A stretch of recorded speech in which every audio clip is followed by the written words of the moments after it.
Today I'm going to show you how to use SeeSaw to assign assignments to students when you are not with them face to face.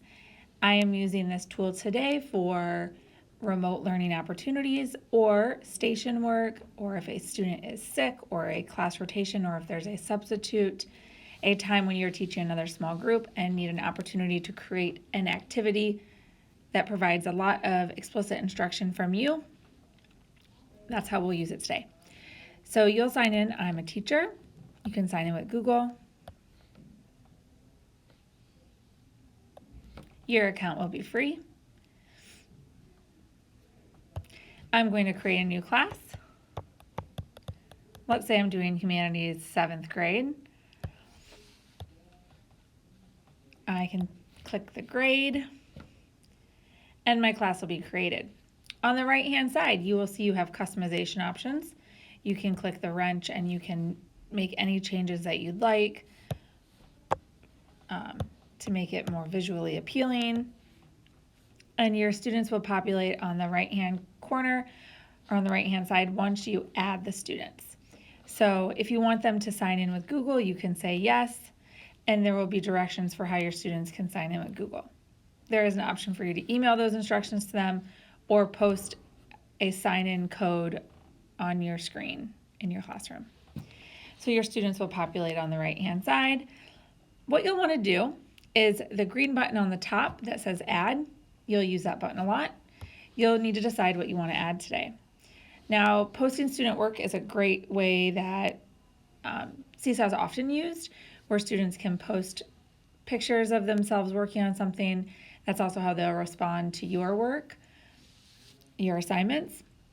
Today we're going to use assign activity though.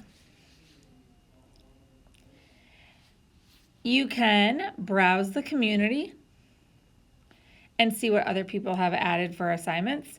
There are trending searches.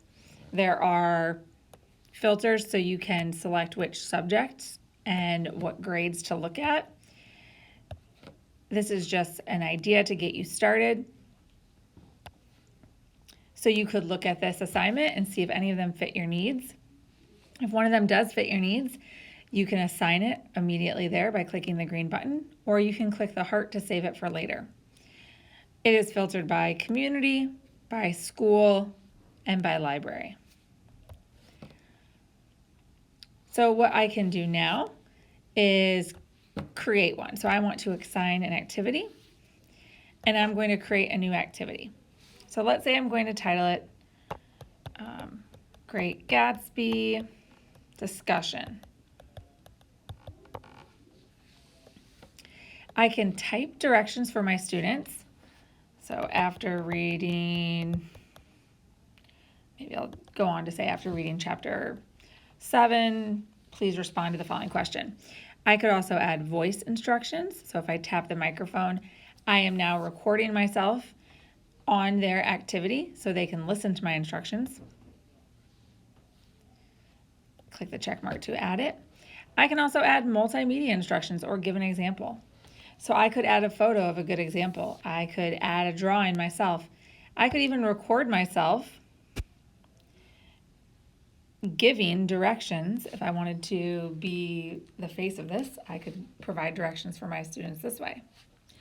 I could upload a handout that I've created with a rubric.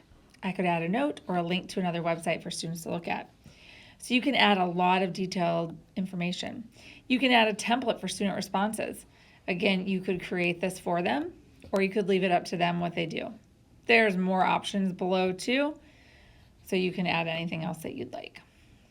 And it says, note, this option is not visible to students. So that could just be something for you as a reminder. You'll click Save. The next option will provide you something to assign. It says, are you ready to share? Tap Assign to share this activity with your students and collect their responses. So you'll click who you want to share it with. And remember, I don't have any students signed in right now, so it only says one student and it's my sample student, but I would need to have students assigned first. Okay, so my students can now sign in and they'll be able to respond to the activity.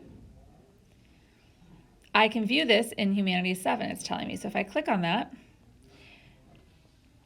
you'll see it shows my assignment, and it shows that I do not have any responses and I have 0 waiting for approval. Now, if you saw that little pop-up, it said I could add a response as a student, so I can just pretend I'm a student to see what it looks like. So there's my sample student. I can pretend and see what their information looks like. I can view their instructions.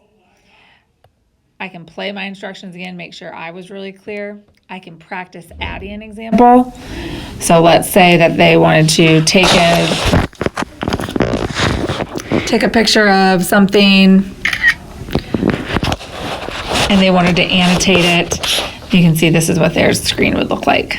So they could, that was an example of what they had finished, they could add that. If they add it immediately, remember the 3 dots, they can push it and they can edit the item. So instead of just adding a photo, maybe you gave them, they can add a page, so they can add more content. They can also use tools to write and type. This is an example of, so depending on how detailed you are in your instructions, you could tell them what all they needed to add here. There are different pencils and tools they can use. They can add quotes, they can add photos, they can add audio clips of themselves recording. So there's a lot of information that they could add here. And when they're done, they click the green check mark to add it.